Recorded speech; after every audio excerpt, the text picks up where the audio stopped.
নমস্কার প্রিয় বন্ধুগণ, তোমরা অনেকেই আজ বিভ্রান্ত হয়ে আছো। কালকে কোর্টের কেসের উপরে অনেকের নির্ভর করেছিলে, অনেকে সেই কেসও দেখেছো। সারাদিন ধরে কি হবে না হবে এই চিন্তার মধ্যে দিয়ে গিয়েছো।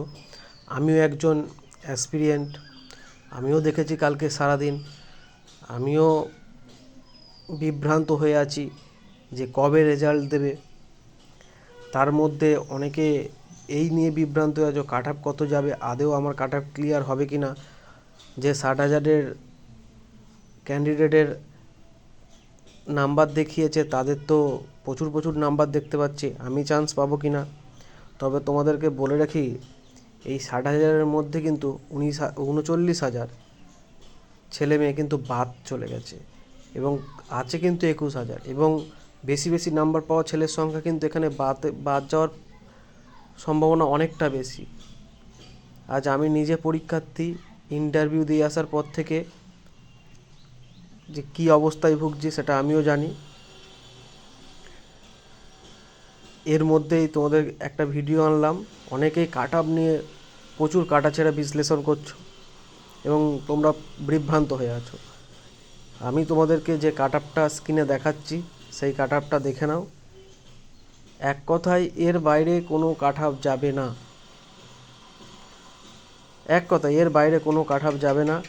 আর যেসব চ্যানেলে তোমরা দেখছো যে নানান রকমের কাট অফ, এই রেজাল্ট দেবে, এই রেজাল্ট প্রকাশিত হবে, এসব কিচ্ছু নয়। রেজাল্ট একটু ঢিলে হবে বলে আমার মনে হয়, জানি না আদেও কি হবে। তাই এই সব কথা বাদ দিয়ে সামনে আরও যেসব পরীক্ষা আছে সেই সব পরীক্ষার চিন্তা করে আমার মনে হয় এগোনো ভালো। এটা তোমরা যা পাস করে আছো, যদি রিক্রুটমেন্ট হয়ে যায় তাড়াতাড়ি তো জয়েন করে যাবে, এ তো খুবই মঙ্গল আমার পক্ষেও তোমাদের পক্ষেও। আমিও তো একজন অ্যাসপিরিয়েন্ট, আমিও তো বসে আছি আর এই কাট অফ ভিডিও নিয়ে অনেকের অনেক রকম চ্যানেলে ভিডিও দেখছি। আমি বলছি তোমাদেরকে, এই যে ইউআর 58 থেকে 63, ওবিসি বি 56 থেকে 60, ওবিসি এ 50 থেকে 54, এসসি 52 থেকে 56, এসটি 46 থেকে 48।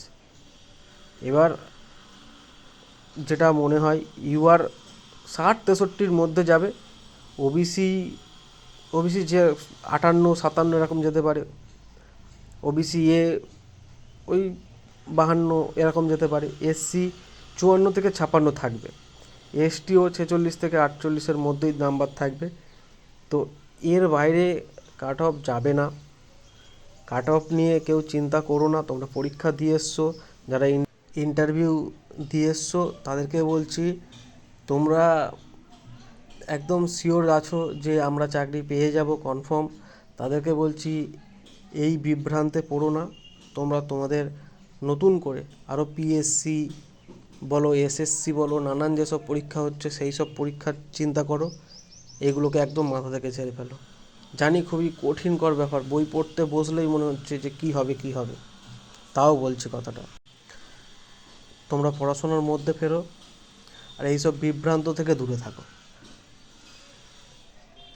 আমিও পরীক্ষার্থী তোমাদের মতন, তাই সময়ের অপেক্ষা করো আর নতুনভাবে নতুন করে প্রিপারেশান নিতে শুরু করো।